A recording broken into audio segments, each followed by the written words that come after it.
Hello दोस्तों, मैं हूं निशांत सिंह, आपका मेंटर्स, और आपका स्वागत है आपके अपने चैनल डिफेंस ट्यूटर में। तो आज की इस वीडियो में पढ़ने वाले हैं NDA complete course of chemistry के लेक्चर नंबर 60 को। और आज का हमारा lecture periodic classification of elements पे होगा और इस चैप्टर के कुछ बचे हुए टॉपिक को यहाँ पे हम कवर करेंगे। तो चलिए वीडियो में आगे बढ़ते हैं।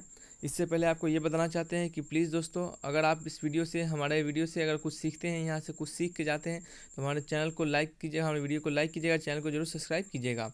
तो चलिए दोस्तों, वीडियो में आगे बढ़ते हैं। तो चलिए आज की इस वीडियो में पढ़ेंगे कुछ टॉपिक्स को।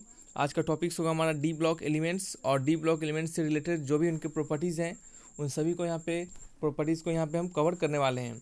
तो चलिए दोस्तों, वीडियो को हम स्टार्ट करते हैं। देखिए दोस्तों, एक और बात बताना चाहते हैं कि हम सब लोगों की तरह नहीं कि कुछ कोर्स अपने यहाँ पे पढ़ा दिए और फिर अपना पेड कोर्स में कुछ बताया नहीं। हम जो भी पढ़ाएंगे आपको यहाँ टोटल पढ़ाएंगे, एक साथ पढ़ाएंगे, ताकि आपको कहीं दूसरी जगह पढ़ने की ज़रूरत ना पड़े। तो चलिए दोस्तों, वीडियो को स्टार्ट करते हैं, आगे बढ़ते हैं और समझते हैं हम डी ब्लॉक एलिमेंट्स के बारे में। तो फर्स्ट ऑफ ऑल समझते हैं कि डी ब्लॉक एलिमेंट्स किसे कहते हैं और डी ब्लॉक एलिमेंट्स का डिफिनेशन क्या है। तो डी ब्लॉक एलिमेंट्स को डिफाइन करने के लिए हम समझे तो वैसे एलिमेंट जिनके last electron outer most shell के लास्ट इलेक्ट्रॉन डी ऑर्बिटल्स में जाए, वैसे एलिमेंट्स जिनके आउटर मोस्ट सेल के लास्ट इलेक्ट्रॉन्स डी ऑर्बिटल्स में जाए, उस एलिमेंट्स को हम क्या कहेंगे, डी ब्लॉक एलिमेंट्स कहेंगे। यानी इसको समझे तो आपको पता है कि ऑर्बिटल्स कैसे होते हैं। जो भी आपके ऑर्बिटल्स प्रेजेंट होते हैं आपके ऑर्बिट्स में, जैसे मान लीजिए ये एक ऑर्बिट्स है, फिर दूसरा ऑर्बिट्स है, इस तरह के ऑर्बिट्स होते हैं, फिर ये तीसरा ऑर्बिट है, और बीच में क्या होगा आपका, बीच में क्या होगा, न्यूक्लियस होगा, बीच में क्या होगा, न्यूक्लियस होगा। तो ये जो आपका ऑर्बिट है, ये सब जो आपका ऑर्बिट है, इससे हम क्या समझते हैं कि यह सब आपका ऑर्बिट्स है। ये के एल एम जिसे हम जानते हैं, जिसे 1 2 3 सबसे डिनोट करते हैं। तो इसमें क्या होता है आपका डी ब्लॉक में, जो आपका ये लास्ट सेल के जो आउटर मोस्ट सेल के लास्ट इलेक्ट्रॉन हैं, यानी इस सभी में हम इलेक्ट्रॉन्स को भर चुके होंगे।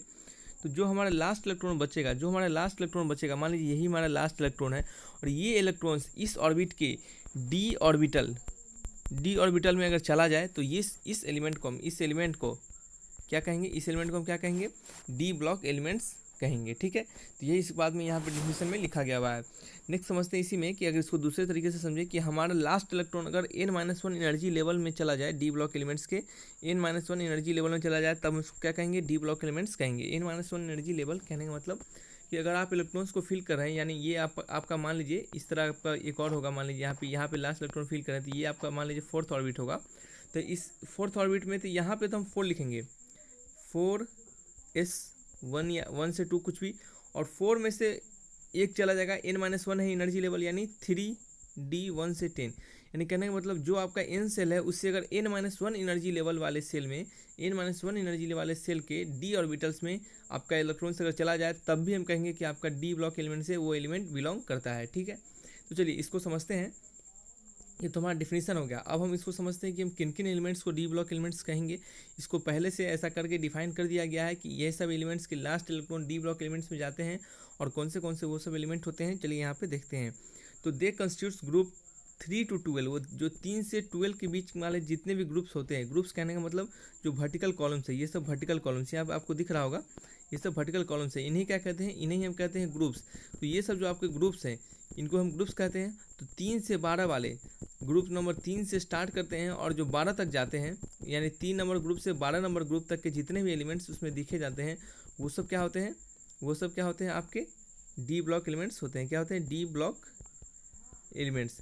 और डी ब्लॉक एलिमेंट्स को ट्रांजिशन एलिमेंट्स के नाम से भी जानते हैं, और ये देखिए आपका ग्रुप नंबर 3 है और ग्रुप नंबर 12 है, इसके बीच जितने एलिमेंट्स आएंगे वो सब क्या होंगे, डी ब्लॉक एलिमेंट्स होंगे।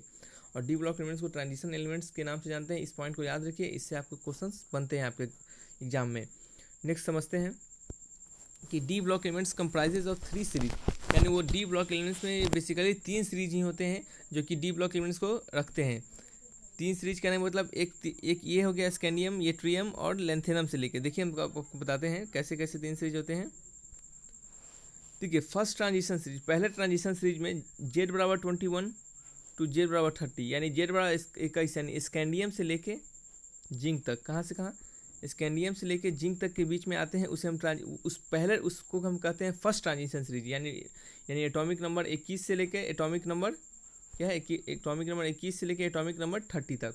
देखिए यहाँ पे एटॉमिक नंबर कहाँ से, एटॉमिक नंबर 21 से लेके, यानी स्कैंडियम का एटॉमिक नंबर 21 होता है और जिंक का 30 होता है। ठीक है, चलिए यहाँ से नहीं, आपको हम पीरियोडिक टेबल से दिखाते हैं। देखिए ये आपका पीरियोडिक टेबल है, long form of periodic table. इसके अनुसार डी ब्लॉक एलिमेंट्स को हम पढ़ रहे हैं। तो आपका पहला है स्कैंडियम से लेके जिंक 30 तक, ग्रुप नंबर 12, ग्रुप नंबर 3 से लेकर ग्रुप नंबर 12 तक। तो पहला आपका ट्रांजिशन सीरीज आता है स्कैंडियम से लेकर जिंक तक, यानी पहला सीरीज हो गया। ये देखिए पहला सीरीज हो गया। सेकेंड सीरीज में क्या होता है, ट्रांजिशन सीरीज में ये ट्रियम यानी 39 से लेके कैडमियम यानी Z/48 तक। देखिए 39 से लेके ये ट्रियम से लेके कैडमियम यानी 48 तक, ये हो गया आपका सेकेंड ट्रांजिशन सीरीज। नेक्स्ट समझते हैं थर्ड ट्रांजिशन सीरीज क्या होता है, लेंथेनम से लेके Z/57, हफनियम Z/72 से लेके मरकरी तक। देखिए लेंथेनम क्या है, लेंथेनम यहाँ पे आता है 57 से आता है। देखिए लेंथेनम 57 से लेके, उसके बाद हाफनियम से लेके कहाँ तक 80 तक, कहाँ तक 80 तक, मरकरी तक। क्या है, एजी, मरकरी को एजी कहा जाता है, वही यहाँ पे एजी लिखा हुआ है, मरकरी तक। ये क्या हो गया आपका थर्ड ट्रांजिशन सीरीज हो गया। क्या हो गया, थर्ड ट्रांजिशन सीरीज हो गया आपका। और यहाँ सब क्या होते हैं, ये सब मैन एलिमेंट्स हो जाते हैं। तो ये आपका 3 series basically D block elements में देखे जाते हैं। आपको पता चल गया कौन सा सीरीज है। पहला सीरीज आपका ट्रांजिशन सीरीज स्कैंडियम से जिंक तक। सेकेंड है, इससे आपको क्वेश्चन पूछते हैं, आप इस बात को नेग्लेक्ट नहीं कर सकते, आपको ये सब याद करके रखना होगा। ठीक है, तो ध्यान से सुनिए और याद करिए। तो सेकेंड ट्रांजिशन सीरीज क्या है, ये ट्रियम से 39 से लेकर कैडमियम 48 तक। थर्ड ट्रांजिशन सीरीज लेंथेनम होता है, पहला लेंथेनम, सिर्फ लेंथेनम को लेके, और लेंथेनम के बाद जितने ये सब आते हैं 71 तक, ये क्या होते हैं, एफ ब्लॉक एलिमेंट में चले जाते हैं। और यहीं से क्या होते हैं, एक्टिनाइट्स जो नीचे आते हैं इसके 89 नंबर, और यहाँ से क्या होते हैं, ये सब क्या होते हैं आपके फिर एफ ब्लॉक एलिमेंट्स में चले जाते हैं। एक्टिनाइट्स भी क्या होता है, डी ब्लॉक एलिमेंट से ही बिलोंग करता है। तो देखिए ये क्या है आपका, तो लेंथेनम से लेके 57 लेंथेनम, और फिर हाफनियम से लेके 72 से लेके 80 तक, मरकरी तक, 72 से लेके 80 मरकरी तक। ठीक है, ये आपके 3 सीरीज हैं किसके, डी ब्लॉक एलिमेंट्स के। ये 3 सीरीज बेसिकली कंसिस्ट करते हैं। नेक्स्ट समझते हैं हम अपने कुछ और भी नए चीज़ों को। देखिए यहाँ पे क्या है, आपका कुछ इलेक्ट्रॉनिक कन्फिगरेशन लिखा गया हुआ है। इलेक्ट्रॉनिक कन्फिगरेशन हमने और भी अच्छे से पढ़ाया है इसे पिछले वाले चैप्टर में, और इसके लिए अलग से हमने एक टॉपिक बनाया है, एक वीडियो बनाया है, जो कि आप उसे देख सकते हैं सेपरेटली। नेक्स्ट समझते हैं क्या कि इसके कुछ हम आपको ये इलेक्ट्रॉनिक कन्फिगरेशन आपको दिखाने वाले हैं। इस इलेक्ट्रॉनिक कन्फिगरेशन का बेसिकली हम यूज करेंगे आगे। तो पहले थोड़ा सा समझ लेते हैं कि स्कैंडियम की अगर बात करें, स्कैंडियम जिसको कि हम SC से डिनोट करते हैं स्कैंडियम, इसके इलेक्ट्रॉनिक कन्फिगरेशन आपको दिखने के लिए मिल रहा होगा 1s2 2s2 2p6 3s2 3p6 3d1 4s2। अब देखिए हम आपको बताए थे कि n-1 एनर्जी लेवल वाले सेल में क्या होते हैं, अगर किसी ऑर्बिट्स के n-1 एनर्जी वाले सेल के अगर d ऑर्बिटल्स में इलेक्ट्रॉन चला जाए तब भी हम उसको क्या कहेंगे, डी ब्लॉक एलिमेंट्स कहेंगे। तो देखिए इस वाले स्कैंडियम की बात करें तो यहाँ तक तो स्कैंडियम को हम पूरा फुलफिल कर दिए। ठीक है, अब बच जाता है हमारा 4s2 और 3d1 में। तो 4s का एनर्जी आपको बताया कि पहले 4s आता है। देखिए एनर्जी लेवल के अनुसार पहले 4s आता है, बाद में 3d आता है। लेकिन क्या होता है कि पहले हम 3d को भरते हैं और क्या करते हैं, पहले 3d को, देखिए आपको बताते हैं 4s का एनर्जी लेवल पर। देखिए 4 एनर्जी लेवल किससे डिफाइन किया था, n+l रूल से। आपको बताया था n+l रूल से एनर्जी लेवल को हम डिफाइन करते हैं। तो n+l रूल अगर 4s के बारे में निकालें तो 4s का क्या होगा, n+l, 4s का n+l होता है 4 का होता है, n का वैल्यू होता है 4 के लिए 4, प्लस s का वैल्यू क्या होता है 0, यानी ये क्या हो गया 4, इसका n प्लस क्या हो गया, n+l कितना हो गया 3, प्लस d का वैल्यू कितना होता है, देखिए s के लिए 0, p के लिए 1, d के लिए 2, तो ये क्या होगा 3 + 2 यानी 5। तो इसके अनुसार n+l जिसका वैल्यू कम होता है, ठीक है, जिसका वैल्यू कम होता है एनर्जी उसी का कम होता है, और सबसे पहले हम उसी में आप क्या करते हैं, इलेक्ट्रॉन को फिल करते हैं। तो पहले हम 4s को फिल करेंगे 3d से पहले। तो 4s को यहाँ फिल करेंगे तो s का 2 इलेक्ट्रॉन्स 4s में चला जाएगा। ठीक है, s का 2 इलेक्ट्रॉन्स 4s में चला जाएगा, तो ये क्या हो गया, इतना तक तो रहेगा ही। और यहाँ क्या हो जाएगा 4s2 भरा जाएगा, फिर बाद में बचा हुआ इलेक्ट्रॉन क्या आ जाएगा 3d में जाएगा। तो हम 4s फिल करने के बाद 3d में जा रहा है, यानी 4s को फिल कर दिए, और 4s से क्या n-1 वैल्यू, यानी 4 में से एक गया तो 3 वाले वैल्यू, यानी n-1 वैल्यू में हम लास्ट में इलेक्ट्रॉन डाल रहे हैं। 4s को डालने के बाद इलेक्ट्रॉन डालना है, ऐसा नहीं कि 3d में पहले डाल दिए 4s में बाद में, ऐसा नहीं। देखिए n+a रूल के अनुसार 4s में पहले डाल रहे हैं और 3d में बाद में डाल रहे हैं।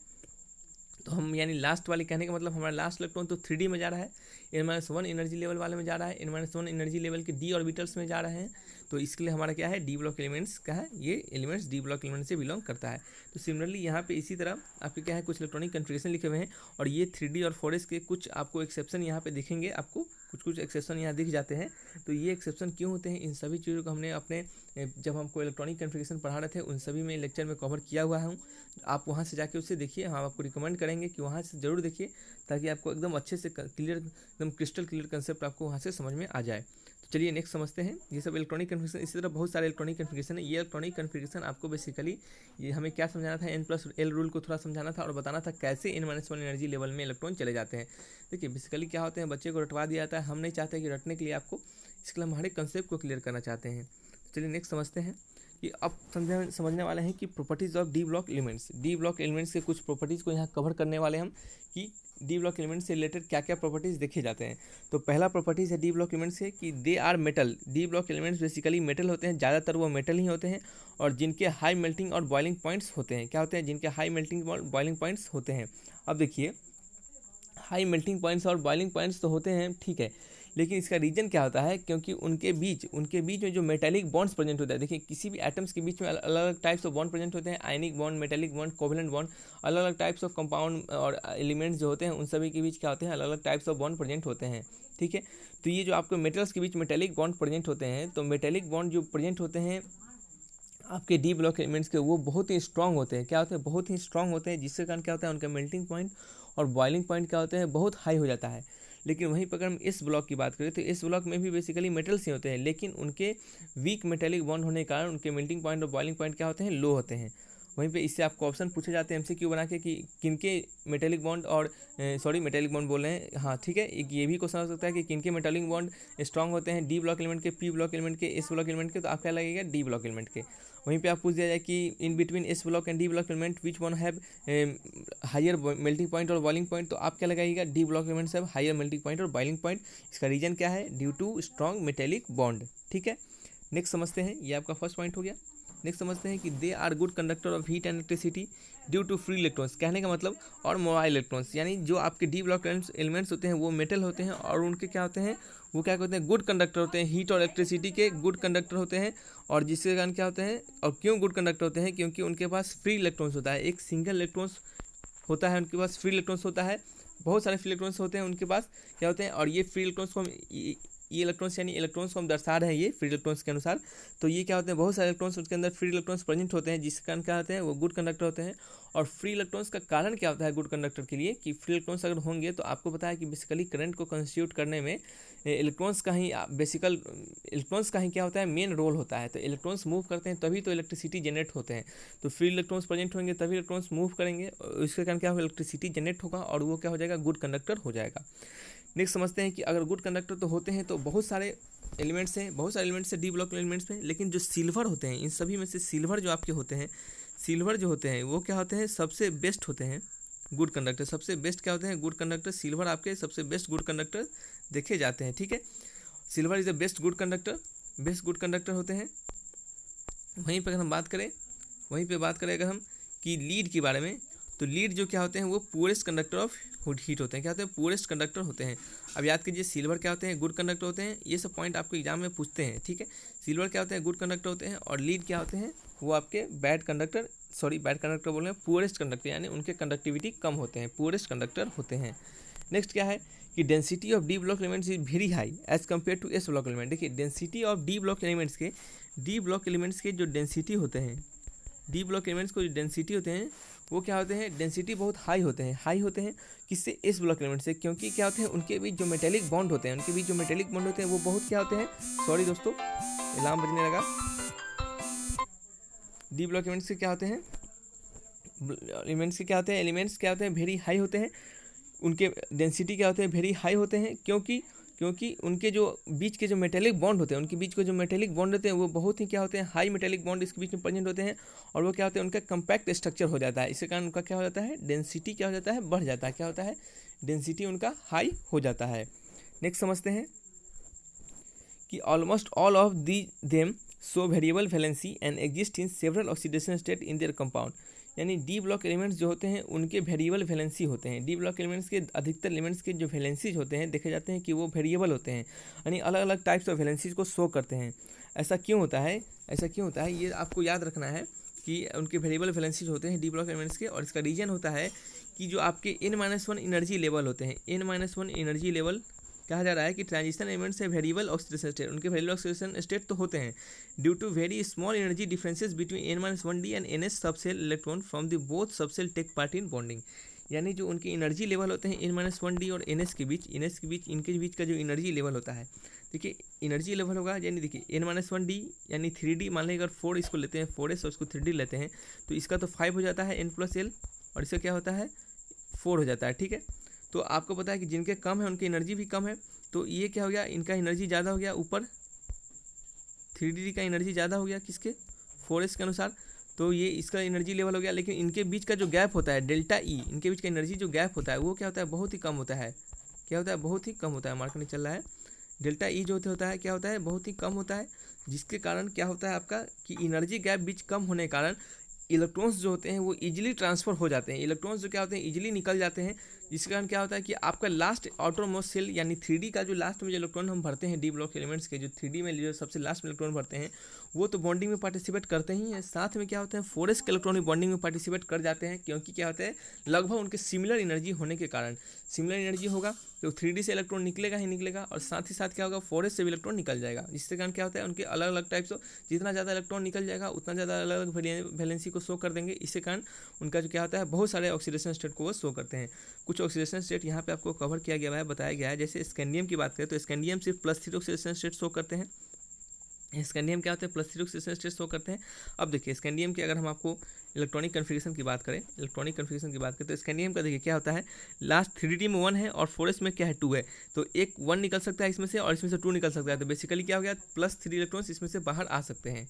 तो इससे कारण क्या होता है स्कैंडियम का +3 इलेक्ट्रॉन्स है, टाइटेनियम का +2 +3 +4। अब देखिए कैसे, टाइटेनियम जस्ट नीचे है +2, यानी एक बार में d का इलेक्ट्रॉन निकल जाएगा तो +2 हो जाएगा, एक बार दो d का और एक क्या हो जाएगा s का, तो क्या हो गया पहला +2, 2d का एक s का +3, 2d का और 2s का दोनों निकल जाएगा तो +4 हो जाएगा, यानी क्या हो जाएगा +2 +3 +4, यानी ये 3 टाइप्स ऑफ वैलेंसी को शो करेंगे। सिमिलरली आप इसी तरह अलग अलग फिर वेनेडियम के अलग अलग आप निकालिएगा तो क्या हो जाएगा आपके अलग अलग टाइप्स ऑफ वैलेंसी को शो करते हुए दिखेंगे। तो ये क्या हो गया आपके कुछ वेरिएबल वैलेंसीज है जो कि देखे जाते हैं, इसमें से कुछ खास टाइप ऑफ इलेक्ट्रॉन्स के कुछ खास ही वैलेंसी देखे जाते हैं। और आपको देखा गया है कि आपके सिलेबस में भी कि आपके जो पहले वाले जो ट्रांजिशन सीरीज है यानी फर्स्ट ट्रांजिशन सीरीज, देखिए ये फर्स्ट ट्रांजिशन सीरीज जो है, फर्स्ट ट्रांजिशन सीरीज स्कैंडियम से जिंक, बेसिकली इसी के ऑक्सीडेशन स्टेट आपको देखे जाते हैं, और इसी से रिलेटेड जो ऑक्सीडेशन होते हैं नीचे वाले सेकंड सीरीज और थर्ड सीरीज के बेसिकली लगभग सेम ही होते हैं, लेकिन आपको ज़्यादातर आपके एग्जाम में फर्स्ट वाले से ही पूछा जाएगा। तो ये फर्स्ट वाला आपको यहाँ पे दिख रहा होगा, इससे आप याद कर लीजिए, ठीक है। जिंक सिर्फ +2 ही शो करते हैं, कॉपर क्या होते हैं +1 +2 शो करते हैं, निकल क्या होते हैं +2 +3 +4 शो करते हैं, और कोबाल्ट +2 +3 +4 ही शो करते हैं, ये दोनों सेम हो जाता है। और आयरन क्या होते हैं +2 +3 +4 शो करते हैं, साथ ही साथ क्या होते हैं कभी कभी +6 भी शो कर देते हैं। सबसे ज़्यादा ऑक्सीडेशन स्टेट को शो करता है, अगर आपको एग्जाम में पूछा जाए तो सबसे ज़्यादा ऑक्सीडेशन स्टेट को शो करता है तो वो Mn होता है।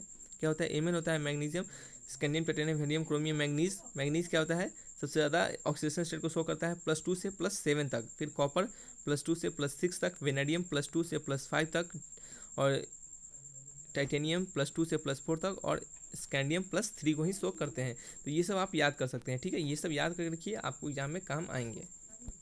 नेक्स्ट समझते हैं, दे फॉर्म कॉम्प्लेक्स कंपाउंड। ये क्या होते हैं, एक कॉम्प्लेक्स कंपाउंड को फॉर्म करते हैं। अब कॉम्प्लेक्स कंपाउंड किसे कहते हैं इसे पहले समझते हैं कि अब देखिए डी ब्लॉक एलिमेंट्स के एक ये नेचर है कि वो कॉम्प्लेक्स कंपाउंड फॉर्म करते हैं। अब कैसे कि देखिए डी ब्लॉक, सबसे पहले समझते हैं कि कॉम्प्लेक्स कंपाउंड क्या होता है। Complex compounds are those in which metals ion bind a number of anion और न्यूट्रल मॉलिक्यूल, ठीक है, given complex species with characteristic properties, यानी कॉम्प्लेक्स कंपाउंड ऐसे कंपाउंड होते हैं जिसके पास एक मेटल होता है, जिसके पास क्या होते हैं एक मेटल आयन होते हैं, मेटल आयन, और वो मेटल आयन जो क्या होते हैं वो घिरे होते हैं सेवरल नंबर्स ऑफ, बहुत सारे नंबर्स ऑफ एनायंस में, यानी बहुत सारे नंबर ऑफ निगेटिव आयन से जो क्या होते हैं जुड़े होते हैं, और कुछ न्यूट्रल मॉलिक्यूल से, यानी उसमें कुछ क्या होते हैं न्यूट्रल मॉलिक्यूल जिनके चार्ज क्या होते हैं 0, कुछ न्यूट्रल मॉलिक्यूल से भी वो क्या होते हैं जुड़े होते हैं, और उसे एक कॉम्प्लेक्स स्ट्रक्चर फॉर्म करते हैं और उस स्ट्रक्चर को उस कॉम्प्लेक्स स्ट्रक्चर के अलग अलग टाइप्स ऑफ कैरेक्टरिस्टिक प्रॉपर्टीज़ को देखे जाते हैं, तो उसे क्या कहते हैं, कॉम्प्लेक्स कंपाउंड कहते हैं।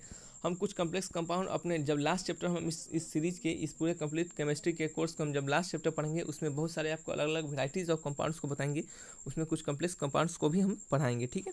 तो आप बेफिक्र रहिए और ध्यान से पूरे लेक्चर को सुनते चलिए। नेक्स्ट क्या है कि ट्रांजिशन मेटेरियल फॉर्म में large number of complex compound. Transition material जो होते हैं यानी डी ब्लॉक एलिमेंट्स जो होते हैं वो large number of complex compound form करते हैं। इसमें से कुछ अगर हम फ्यू एग्जांपल्स को देखें तो ये एग्जांपल है FeCN6 पे पावर 3 माइनस, FeCN6 4 माइनस, ये सब क्या है, कॉम्प्लेक्स कंपाउंड के एग्जांपल्स हैं, ठीक है। आपको कॉम्प्लेक्स कंपाउंड के ये सब एग्जांपल्स दिख रहे हैं आपको, तो आपको कॉम्प्लेक्स कंपाउंड से आपके इनके स्ट्रक्चर ये सब कुछ नहीं पूछते हैं आपको। ज़्यादातर इसके क्या हो सकते हैं, पहले वाला कंपाउंड है इसके आप पूछ देंगे आपको इसमें आयरन पे चार्ज कितना है, ज़्यादा से ज़्यादा इतना ही क्वेश्चन पूछ सकते हैं, आयरन पे चार्ज कितना है। तो देखिए FeCN6 3 माइनस, ठीक है। और इस पर अगर आयरन का चार्ज पूछे तो Cn माइनस का चार्ज होता है साइनाइड आयन, Cn पे माइनस चार्ज होता है, ठीक है। तो इसको हम लिखे, अगर इसका हमको चार्ज निकालना है तो इसको हम x लिखेंगे, फिर प्लस लिखेंगे, ये 6 है और एक का चार्ज माइनस है तो ये क्या हो गया, -6 इक्वल टू क्या हो गया, -3। ये किसके बराबर है, टोटल चार्ज कितना है इस पर, -3 के बराबर है, तो इसको -3 कर दिए तो x इक्वल टू क्या हो गया, ये -6 है, -6 equal to -3, x equal to क्या हो गया 6 - 3, x इक्वल टू क्या हो गया 3। यानी आपको पता चल गया Fe पे कितना चार्ज है, +3 चार्ज है, ठीक है। 3 आ गया तो +3 चार्ज है Fe पे। सिमिलरली आप इस पे निकालिएगा तो कितना हो जाएगा, -6 ये हो जाएगा और इसमें से -4 कटाएंगे तो 6 - 4 क्या हो जाएगा, ये हो जाएगा ना 6 - 4, यानी क्या हो जाएगा +2। यहाँ पे क्या है, +2 चार्ज है, यहाँ क्या है +3 चार्ज है। सिमिलरली अमोनिया है, इस पर निकालिए, अमोनिया का क्या होता है, 0 होता है। अमोनिया क्या होता है, अमोनिया न्यूट्रल मॉलिक्यूल होता है NH3, इसका क्या होता है, चार्ज 0 हो जाता है। तो इस पर क्या हो जाएगा, कॉपर पे इसका चार्ज 0 हो गया, यानी x + 0 × 4 = +2, तो x का क्या हो गया वैल्यू +2, ठीक है। ये क्या हो गया, कॉपर पे +2 चार्ज हो गया। Cl का वैल्यू कितना होता है, Cl का चार्ज, क्लोरीन का माइनस आयन होता है Cl-, तो प्लेटिनम पे कितना हो गया, x - 4 = -2, तो x इक्वल क्या हो गया 4 - 2 यानी 2, x का वैल्यू पता चल गया 2, इस पर क्या हो गया +2 चार्ज। सिमिलरली इसी तरह आपको अलग अलग कंपाउंड्स पूछेंगे तो आपको चार्ज निकाल देना होगा, ठीक है। समझ में आ गया होगा, इसी टाइप से आपको क्वेश्चन पूछेंगे और वहाँ से आप चार्ज निकालिएगा। तो ज़्यादातर आपको यहाँ से इस चीज़ में यही क्वेश्चन पूछे जा सकते हैं चार्ज निकालने के लिए, उससे ज़्यादा कुछ नहीं पूछ सकता है, ठीक है। नेक्स्ट समझते हैं कि transition elements and their compound act as catalyst. Transition elements और उनके कंपाउंड होते हैं कैटलिस्ट की तरह एक्ट करते हैं। यानी कहने का मतलब, अगर आप अमोनिया की रिएक्शन पढ़े होंगे N2+H2 गोज इंटू 2NH3, इसमें आयरन को और मोलिब्डेनम को कैटलिस्ट के रूप में यूज किया जाता है। कैटलिस्ट और इनहिबिटर के रूप में क्या होता है, आयरन को कैटलिस्ट के रूप में यूज किया जाता है। तो ये देखिए आयरन जो होते हैं, आपको मोलिब्डेनम हटा देते हैं, आयरन जो होते हैं क्या होते हैं, डी ब्लॉक एलिमेंट्स होते हैं और इनको कैटलिस्ट के रूप में इसके लिए यूज किया जाता है क्योंकि कैटलिस्ट का काम होता है कि रेट ऑफ रिएक्शन को इंक्रीज कर देना, और इंक्रीज क्या करते हैं, वो फास्टली रिएक्शन को क्या कर देते हैं, बना देते हैं, फास्टली रिएक्शन को प्रिपेयर कर देते हैं, जल्दी से रिएक्शन को कवर कर देते हैं। तो आयरन क्या होते हैं, यहाँ पे कैटलिस्ट के रूप में यूज होते हैं और ये क्या है, डी ब्लॉक एलिमेंट्स है। तो डी ब्लॉक एलिमेंट्स के, ट्रांजिशन एलिमेंट्स के ज़्यादातर कंपाउंड्स को कैटलिस्ट के बिहेवियर शो करते हैं, यानी वो रेट ऑफ रिएक्शन को क्या करते हैं, इंक्रीज करने का काम करते हैं। नेक्स्ट क्या है कि they form both ionic and covalent compound. क्या होते हैं कि डी ब्लॉक एलिमेंट्स आयनिक और कोवलेंट कंपाउंड बोथ शो करते हैं।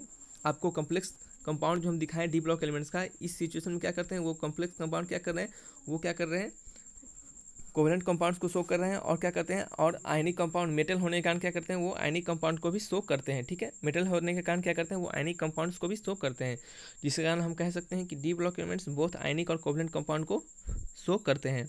नेक्स्ट क्या है कि properties of D transition elements on moving across a period from left to right do not changes gradually as those of S and P block elements because last two orbitals are incomplete.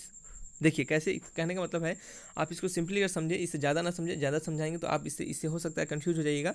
देखिए आपको कोई पूछे कि transition elements के जो properties होते हैं left to right periods में, ये सब पीरियड होते हैं हॉरिजॉन्टल रो, अगर इनसे लेफ्ट टू राइट अगर बढ़े तो ट्रांजिशन एलिमेंट जो होते हैं उनके लेफ्ट टू राइट बढ़ने में, उनके प्रॉपर्टीज़ में, उनके एलिमेंट्स के प्रॉपर्टीज़ में कुछ खास चेंजिंग नहीं देखा जाते हैं। आप जहाँ तक पढ़े होंगे एस ब्लॉक और पी ब्लॉक एलिमेंट्स में लेफ्ट टू राइट बढ़ते हैं तो उनके एटॉमिक रेडियस घटते बढ़ते हैं, इस टाइप से कुछ पढ़े होंगे आप कि एटॉमिक रेडियस उनके क्या होते हैं, घट जाते हैं, इस टाइप से। तो ये सब क्या होते हैं कि डी ब्लॉक एलिमेंट में, ट्रांजिशन एलिमेंट में ये सब प्रॉपर्टीज़ नहीं दिखाए जाते हैं। और ये जो आपके ये जो प्रॉपर्टीज, ये प्रॉपर्टीज सिर्फ आपको समझाने के लिए दिया गया है, इस प्रॉपर्टी से ज़्यादातर क्वेश्चन नहीं बनते हैं।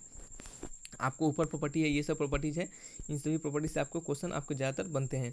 तो ये प्रॉपर्टी सिर्फ आपको समझाने के लिए, ये प्रॉपर्टी सिर्फ आपको समझाने के लिए बताया गया है, सिर्फ इस प्रॉपर्टीज़ को। तो उनके ज़्यादातर लेफ्ट टू राइट जाने में उनके कुछ प्रॉपर्टीज़ में, उनके कुछ अलग अलग एलिमेंट्स के जो वेराइटीज़ ऑफ प्रॉपर्टीज़ होते हैं उन सभी में कुछ ज़्यादा चेंजिंग नहीं देखे जाते हैं।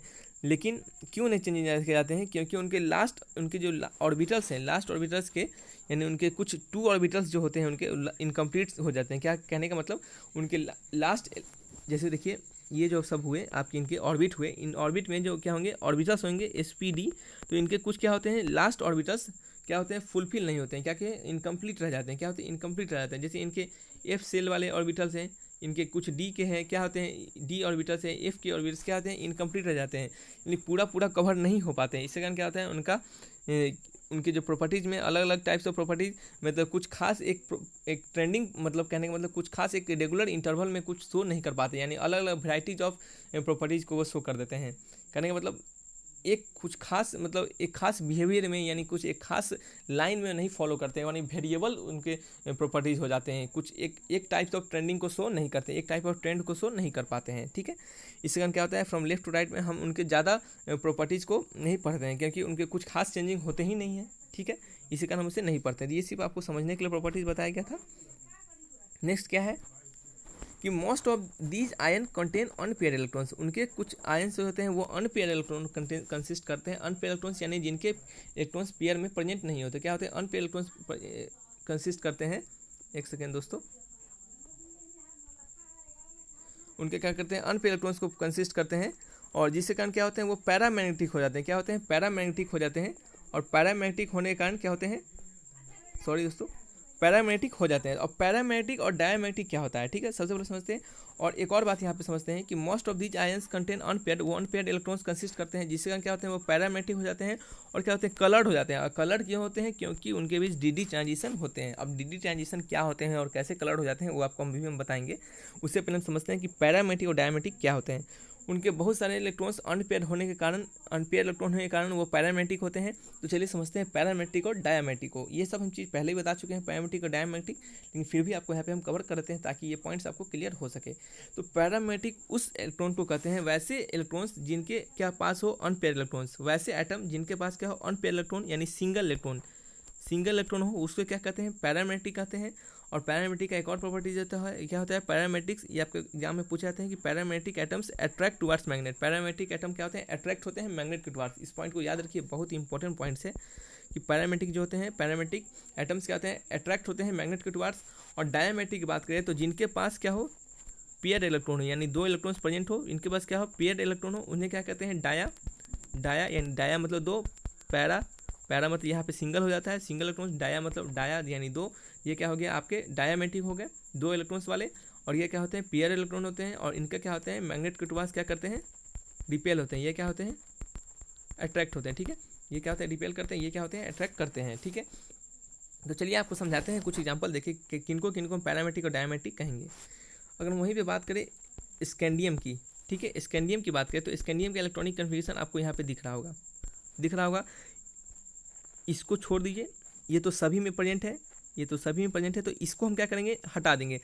अब हम किसका लेंगे, आपको यहाँ पे बताएंगे पैरामैग्नेटिक और डायमैग्नेटिक किसके बेसिस पे लेंगे। ये लास्ट दोनों वाले पे, जहाँ पे आपको वेरिएबल, आपके ऑर्बिटल्स में अगर वेरिएबल वैलेंसीज को दिख रहे होंगे, वेरिएबल इलेक्ट्रॉन दिख रहे होंगे, हमेशा उन्हीं को लीजिए आपको पैरामैग्नेटिक और डायमैग्नेटिक बिहेवियर को शो करने में। तो स्कैंडियम की बात करें तो ये तो सेम है, तो इसे हम क्या करते हैं, इसे सेम रखते हैं, और इसे क्या लेते हैं 3d1 और 4s2, क्या लेते हैं 3d1 और 4s2। देखिए चलिए देते हैं, यहाँ पे सेम रहेगा, यहाँ पे तो सेम रहेगा, और इसे क्या लेंगे हम 3d1 और 4s2 लेंगे हम। तो देखिए यहाँ पे अगर यहाँ पे हम लिखे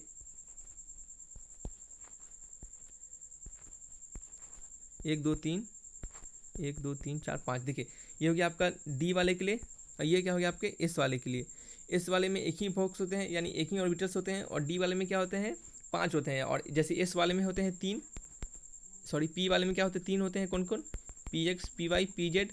इस तरह इसमें क्या होते हैं, d x y, d y z, d z x, d x square minus y square, और क्या होते हैं, डी जेड स्क्वायर। ठीक है, ये सब क्या होते हैं, डी ब्लॉक एलिमेंट्स के क्या होते हैं, ऑर्बिटल्स के नाम होते हैं। ठीक है, तो इसमें क्या, अगर हम इलेक्ट्रॉन्स को भरें तो पहले वाले 4s2 को अगर भर दे तो ये तो 4s2 भरा गया, लेकिन अगर डी वाले में भरेंगे यहाँ पे तो देख रहे हैं एक सिंगल इलेक्ट्रॉन्स प्रेजेंट है। क्या है, एक सिंगल इलेक्ट्रॉन्स प्रेजेंट है, जिसके कारण क्या है, ये अनपेयर्ड है, अनपेयर्ड।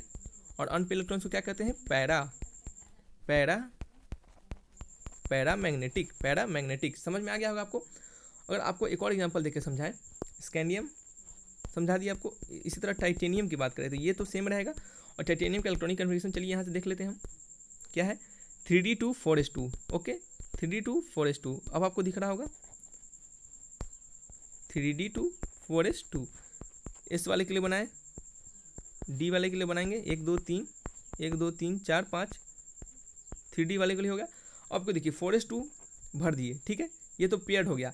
लेकिन अगर डी वाले में भरे तो आपको पता है कि हुन्स रूल के अनुसार हम एक ही में दोनों नहीं भर सकते, ये गलत हो जाएगा, ठीक है, ये गलत हो जाएगा। इसके कारण क्या होता है, हुन्स रूल के अनुसार पहले हम पेयरिंग ऑफ इलेक्ट्रॉन्स स्टार्ट नहीं करते हैं तब तक जब तक सभी ऑर्बिटल्स में 1 2 3 4 5 जब तक सभी में एक इसमें जब तक सभी में एक इलेक्ट्रॉन्स ना भरा जाए तब तक हम पेयरिंग को स्टार्ट नहीं करते हैं, ठीक है। तो चलिए यहाँ पे क्या करने वाले हैं, हम एक इलेक्ट्रॉन्स इसमें डालेंगे और एक इलेक्ट्रॉन्स इसमें डालेंगे, ठीक है। तब हमारा क्या होगा, अब देखिए यहाँ पे भी आपको दिख रहा हो कि अनपेयर्ड इलेक्ट्रॉन है, ये कॉन्फ़िगरेशन लिखने का सही तरीका है। और यहाँ पे आपको दिख रहा हो कि अनपेयर्ड इलेक्ट्रॉन है, एक एक भरा हुआ है, इसके कारण क्या है, ये भी क्या है, अनपेयर्ड है। क्या है, अनपेयर्ड है, यानी पैरामैग्नेटिक हो गया। चलिए, तो आपको ये सब क्या हो गया, एग्जांपल्स हो गया। और इसी टाइप के आपको एग्जांपल पूछेंगे, कौन से पैरामेट्रिक है, कौन से डायमेट्रिक है, ये एकदम बेहद इंपॉर्टेंट है। आपको इससे क्वेश्चन पूछेंगे और देखे जाते हैं इस टाइप के क्वेश्चन। चलिए, आपका हो सकता है इस बार कंपटीशन थोड़ा सा बढ़िया दे, क्या है, क्योंकि आपको बहुत सारे इसमें बीच बहुत सारा टाइम मिला है आपको। तो आपको क्या होगा, जैसे जैसे समय बढ़ रहा है आपको क्या होता है कि कंपटीशन बढ़ता जा रहा है, ठीक है। तो आपको क्वेश्चन बढ़िया लेवल के पढ़ने होंगे ताकि आप सब में आगे बढ़ सके। तो ये क्या हो गया, आपका पैरामेट्रिक हो गया। इस टाइप से आपको पैरामेट्रिक डायमेट्रिक आप निकाल लीजिएगा। नेक्स्ट समझते हैं, आपको कोई प्रॉब्लम होगा क्वेश्चन लिखिएगा, हम आपको उसको बता देंगे। नेक्स्ट समझते हैं डी ट्रांजिशन। अब देखिए, ये इसका जो आपका तो पैरामेट्रिक पता चल गया, अनपेयर इलेक्ट्रॉन होने के कारण क्या है, पैरामेट्रिक का। और इसी अनपेयर इलेक्ट्रॉन के कारण क्या होते हैं, वो कलर्ड होते हैं। और कलर्ड किसके कारण होते हैं, ड्यू टू डी ट्रांजिशन। तो डी ट्रांजिशन क्या है कि डी ट्रांजिशन मीन्स, इसका मतलब होता है कि transition of electron with in D orbitals, यानी इलेक्ट्रॉन्स का ट्रांजिशन होता है डी ऑर्बिटल्स में। एक डी ऑर्बिटल से दूसरे डी ऑर्बिटल्स में इलेक्ट्रॉन क्या होते हैं, ट्रांजिशन करते हैं। और इस ट्रांजिशन क्या होते हैं, इस ट्रांजिशन के कारण कलर, आपको वेरियस कंपाउंड से कलर देखे जाते हैं। क्या होते हैं, वेरियस कंपाउंड के कलर्स क्या होते हैं, हमें देखे जाते हैं, मिलते हैं। और क्यों मिलते हैं, क्योंकि जैसे ही जो ट्रांजिशन होते हैं, आपको पता है कि इलेक्ट्रॉन्स अगर इमिट करते हैं एक ऑर्बिटल से दूसरे ऑर्बिटल्स में, तो क्या होता है, इलेक्ट्रॉन जैसे ही जंप करते हैं एक से दूसरे में, तो क्या कहते हैं, various enormous times of enormous क्या कहते हैं, एनर्जी को शो करते हैं, रेडिएशन के रूप में बहुत सारी एनर्जी को वो क्या करते हैं, रेडिएट करते हैं, निकालते हैं।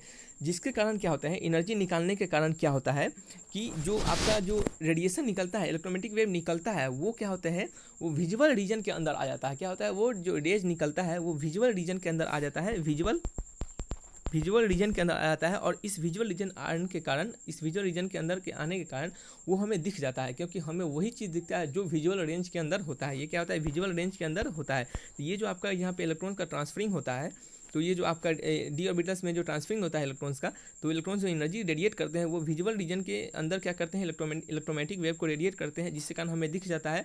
और वो दिखने के कारण हमें क्या कहता है, कंपाउंड्स कलरफुल दिखता है। क्या, वो दिखने के कारण कंपाउंड्स हमें कलरफुल दिखने लगता है, ठीक है।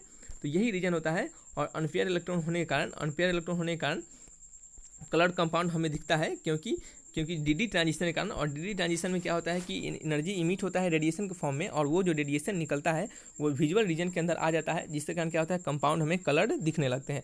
कुछ कंपाउंड कलर नहीं दिखते हैं, क्योंकि क्या होते हैं, उनके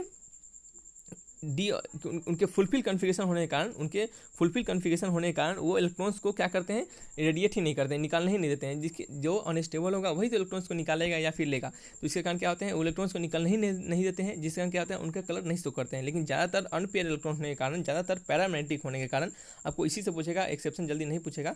आपको अनपेयर इलेक्ट्रॉन होने के कारण, पैरामैग्नेटिक होने के कारण क्या होगा, आपको कलर कंपाउंड वहाँ पे दिखने के लिए मिल जाएगा। क्या हो जाएगा, कलर कंपाउंड दिखने के लिए मिल जाएगा। और आपसे रीजन पूछ देगा कि क्या है कलर कंपाउंड होने का रीजन, डी ट्रांजिशन। क्या है, डी ट्रांजिशन। और डी ट्रांजिशन में क्या होता है, डी ट्रांजिशन में होता है कि जो एनर्जी इलेक्ट्रॉन्स इधर से उधर जंप करते हैं तो एनर्जी रेडिएट करते हैं इलेक्ट्रोमैग्नेटिक फॉर्म के रूप में, इलेक्ट्रोमैग्नेटिक वेव के रूप में। और वो इलेक्ट्रोमैग्नेटिक वेव हमें विजुअल रेंज के अंदर आ जाता है, जिसके कारण हमें कंपाउंड कलर दिखता है। तो चलिए, ये आपका डी ब्लॉक एलिमेंट्स का पूरा कंप्लीट आपका यही था। इस पूरा प्रॉपर्टीज आपको हमने कवर कर दिया है, जो आपके एग्जाम में आते हैं, जो आपसे रिलेटेड, आपके सिलेबस से रिलेटेड है, इन सभी को कवर कर दिया हमने। तो चलिए वीडियो को देखिए, पूरा देखिए, एक बार नहीं, 2 बार नहीं, 3 बार देखिए और अच्छे से देखिए, समझते चलिए, याद करते चलिए। तो चलिए दोस्तों, अगर वीडियो लेक्चर आपको अच्छा लग रहा होगा तो वीडियो को लाइक कीजिएगा, चैनल को सब्सक्राइब करके बेल आइकन जरूर दबाइएगा। चलिए दोस्तों, अगर आप यहाँ से कुछ सीखेंगे तो प्लीज़ दोस्तों चैनल को जरूर सब्सक्राइब कीजिएगा। तो चलिए दोस्तों, फिर मिलेंगे छुट्टी के साथ, तब तक के लिए बाय बाय।